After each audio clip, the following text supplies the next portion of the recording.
Everything I thought about the future was wrong.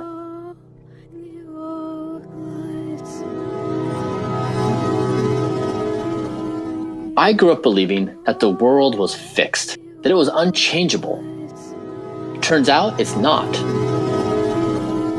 This discovery has given me a new reason for existence, setting me off on a course of finding the brightest minds, the creators of humanity's future.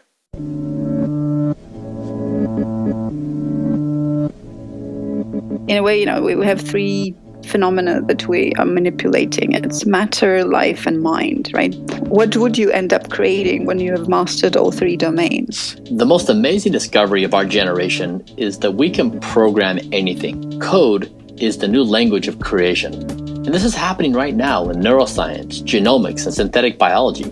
We are decoding the languages of biology into zeros and ones, and life itself is becoming programmable. Say software or computer science, where you use programming to manipulate information, bits. With biology, you can use programming to manipulate atoms, right? And do all sorts of crazy stuff. So I'll give you kind of an interesting and perhaps unusual idea. Once we understand how to build big slabs of tissue, we can grow them. So we could actually design schematics in genetics to actually grow, let's say, an entire spacefaring vessel. All we'd have to do is supply it with energy, maybe even just sunlight, and it would grow itself.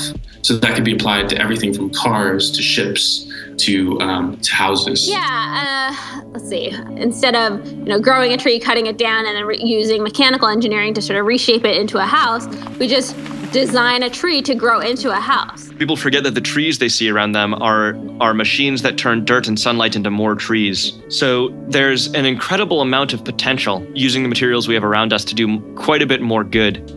Nature is far smarter than we are. A single neuron in the brain might have a huge amount of information stored within and connect to thousands and thousands of downstream cells. And so it's almost like every cell in the brain is a little computer on its own. If we build computers out of brain cells, we might be able to make computers that are far more powerful than silicon chips are right now. We already know that there are examples where about 1,000 or 2,000 neurons were able to control a flight simulator. So it's an entirely new paradigm of computation. So when I was 8 or 9 years old, I imagined a future that would contain flying cars and space travel and skyscrapers and all of the magical things that we see in science fiction now. But now having the chance to work on artificial intelligence, I believe that the future can be way more remarkable than that, because AI has the potential to build things that I'm not even capable of imagining now, and neither is anyone else. I think really what's in our future is using biology and biological design to not just take what nature's already given us, but actually expand what nature can do. I think, the normal aspirations of seeing poverty vanishing from the planet, seeing preventable diseases completely eradicated, seeing armed conflict, considered as something completely unacceptable. The opportunity that we have ahead of us now is to really redefine access to everyday goods. We'll suddenly be forced to ask ourselves what we really want humans doing, and design a world where we aren't demanding that humans do things that sort of aren't worthy of a human mind just to earn their keep. Beautiful futures and beautiful outcomes require humanity to do certain things and aspire higher. So a dystopian future doesn't require us to do anything today.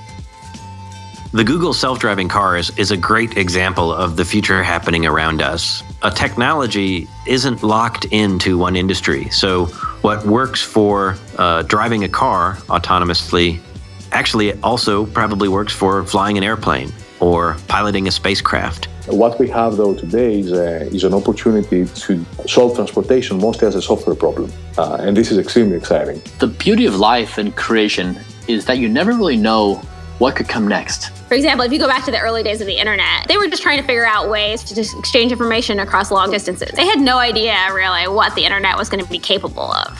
I sometimes wonder if science would be better explained as an adventure movie, You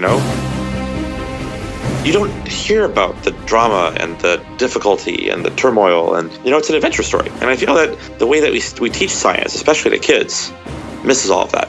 If I would have told my 12-year-old self or my 18-year-old self what I would have been doing the next 10 or 15 years, I would have blew my own mind.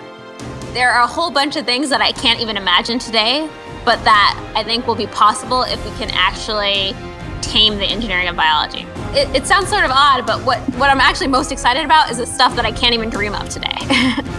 Having heroes be people who have made technologies that have created great shifts in the world is a really useful property for society to have. What's important to realize is there are no superhumans. You actually can do anything. You just have to set out to do it. Now, the question is this: what kind of world are you going to help build?